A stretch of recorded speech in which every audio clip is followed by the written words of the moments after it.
Hello बच्चों, चलिए प्रश्न को पढ़ते हैं और समझते हैं। समीकरणों से थीटा के व्यापक मान ज्ञात कीजिए। और समीकरण दिए बच्चों हमें tan theta minus tan theta बटा दो बराबर सेक थीटा बटा दो। ठीक है बच्चों। प्रश्न को हल करने से पहले बच्चों हम प्रश्न के लिए मुख्य अवधारणा लिख लेते हैं। बच्चों देखो, इस प्रश्न के लिए हमारी मुख्य अवधारणा क्या होगी बच्चों। तो अवधारणा मुख्य अवधारणा में बच्चों हम व्यापक हल से संबंधित कुछ सूत्र लिखेंगे बच्चों। ठीक है, तो देखो पहला सूत्र हमारा क्या होगा मुख्य अवधारणा के लिए। पहला सूत्र यह होगा बच्चों कि यदि cos x बराबर cos y हो, तो बच्चों इसका जो व्यापक हल होता है वह होता है x बराबर 2n पाई और प्लस माइनस y, और जहां n होता है बच्चों सदैव एक पूर्णांक। ठीक है बच्चों। दूसरा सूत्र बच्चों हम मुख्य अवधारणा में यह लिखेंगे कि साइन a cos b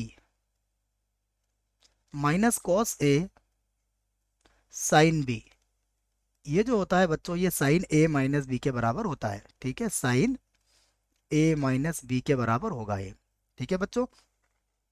तो और भी सूत्र होंगे बच्चों, लेकिन इन दोनों सूत्रों से भी हमारा काम चल जाएगा। ठीक है, तो देखो अब प्रश्न में दी गई समीकरण को हम लिखते हैं बच्चों। तो जो समीकरण हमें दी है उसे लिख लेते हैं। तो समीकरण देखो हमें दिया हुआ है टेन थीटा माइनस का टेन थीटा बटा दो और बराबर सेक थीटा बटा दो। ठीक है बच्चों, देखो हम जानते हैं टेन थीटा को हम क्या लिख सकते हैं, इसे हम लिख सकते हैं साइन थीटा बटा कॉस थीटा, और इसे लिख सकते हैं हम साइन थीटा बटा दो और बटे में हम लिख सकते हैं कॉस थीटा बटा दो, बराबर ये हो जाएगा बच्चों एक बटा कॉस थीटा बटा दो, क्योंकि सेक का व्युत्क्रम होता है ये। अब देखो हम इसका लघुत्तम ले लेते हैं बच्चों। तो लघुत्तम क्या होगा हमारे पास, इसका लघुत्तम होगा कॉस थीटा और गुणा कॉस थीटा बटा दो। ठीक है, ये हमने लघुत्तम ले लिया। तो देखो अब हमारे पास यहाँ बचेगा, यहाँ हमारे पास हो जाएगा साइन थीटा और कॉस थीटा बटा दो माइनस कॉस थीटा, और फिर होगा साइन थीटा बटा दो। ठीक है बच्चों, और बराबर कितना हमारे पास, बराबर होगा एक बटा कॉस थीटा बटा दो।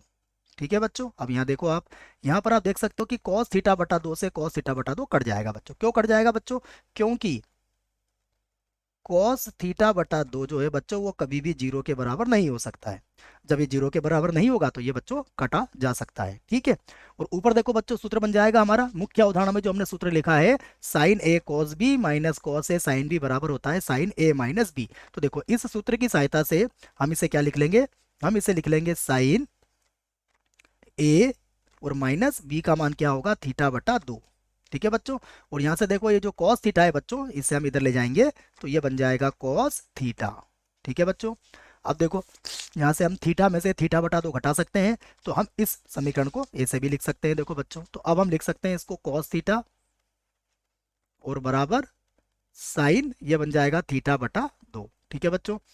अब देखिए हमारे पास एक और सूत्र है बच्चों, हम जानते हैं कॉस 90 डिग्री या फिर पाई बटा दो माइनस थीटा ये बराबर होता है बच्चों साइन थीटा के। ठीक है, इस सूत्र के प्रयोग से देखो हम इसे कैसा लिख सकते हैं, हम इसे लिख सकते हैं कॉस थीटा और बराबर होगा कॉस पाई बटा दो माइनस थीटा बटा दो। ठीक है बच्चों। अब देखिए मुख्य अवधारणा की सहायता से हम इसका व्यापक हल लिख सकते हैं बच्चों। तो अब हम लिखते हैं इसका व्यापक हल, व्यापक हल। ठीक है बच्चों, व्यापक हल के लिए सूत्र मैंने लिख दिया है। तो देखो यहाँ पर थीटा बराबर कितना बनेगा व्यापक हल में, थीटा बराबर 2n पाई और प्लस माइनस ये हो जाएगा बच्चों पाई बटा दो माइनस थीटा बटा दो। ठीक है बच्चों। तो यहाँ से देखो अब हम इसको एक बार प्लस और एक बार माइनस चिन्ह लेके भी हल कर सकते हैं बच्चों। सर्वप्रथम मैं प्लस चिन्ह लेके हल करता हूँ बच्चों। तो देखो प्लस चिन्ह लेके हल करूंगा तो थीटा बराबर कितना होगा, ये हो जाएगा 2n पाई, उसके बाद प्लस पाई बटा दो और माइनस का थीटा बटा दो। ठीक है बच्चों, थीटा बटा दो को बराबर किधर लाइए बच्चों, तो जोड़ लीजिए। तो ये हो जाएगा 3 थीटा बटा दो बराबर होगा हमारे पास 2n पाई और प्लस का पाई बटा दो। ठीक है बच्चों, अब 3/2 को जब बराबर के इधर लाएंगे तो हमारे पास थीटा का मान आ जाएगा। तो देखो ये हो जाएगा 4 n पाई और बटे में आ जाएगा बच्चों 3 और प्लस देखो यहाँ 2 से 2 कट जाएगा बच्चों, तो यहाँ हो जाएगा पाई/3।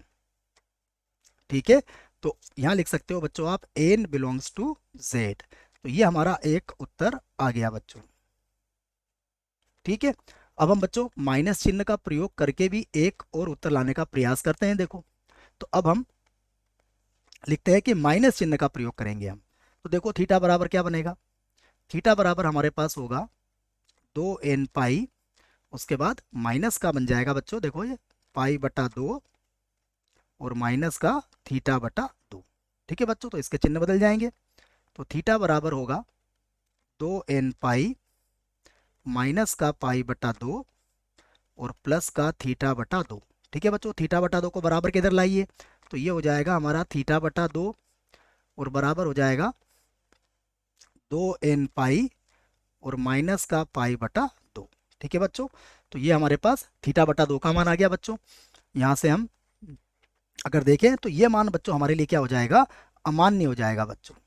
ये मान जो होगा अमान्य होगा बच्चों। ये अमान्य क्यों होगा बच्चों, उसको हम समझ सकते हैं। देखो, हम इस बात को ऐसे समझ सकते हैं कि इस मान को हमने अमान्य क्यों किया। देखो, यदि आप यहाँ पर cos थीटा/2 का मान निकालते बच्चों, तो यहाँ पर देखो cos थीटा/2 हमारे पास कितना होता, ये हमारे पास होता है cos 2n पाई माइनस पाई/2। अगर आप इसे हल करोगे तो ये बनेगा cos पाई/2 और बराबर कितना हो जाएगा बच्चों 0। तो ये तो हमें चाहिए ही नहीं बच्चों। ठीक है, cos थीटा/2 बराबर 0 अगर होता है तो हमारी समीकरण अनंत हो जाएगी बच्चों। देखो हमारी समीकरण परिभाषित ही नहीं होगी, जो आपको यहाँ भी लिखा है मैंने, cos थीटा/2 इज नॉट इक्वल टू 0। इसलिए बच्चों ये मान हमारे लिए अमान्य होगा, केवल यही हमारा उत्तर होगा। आशा करता हूँ बच्चों आपको इस प्रश्न का उत्तर समझ में आया होगा। धन्यवाद।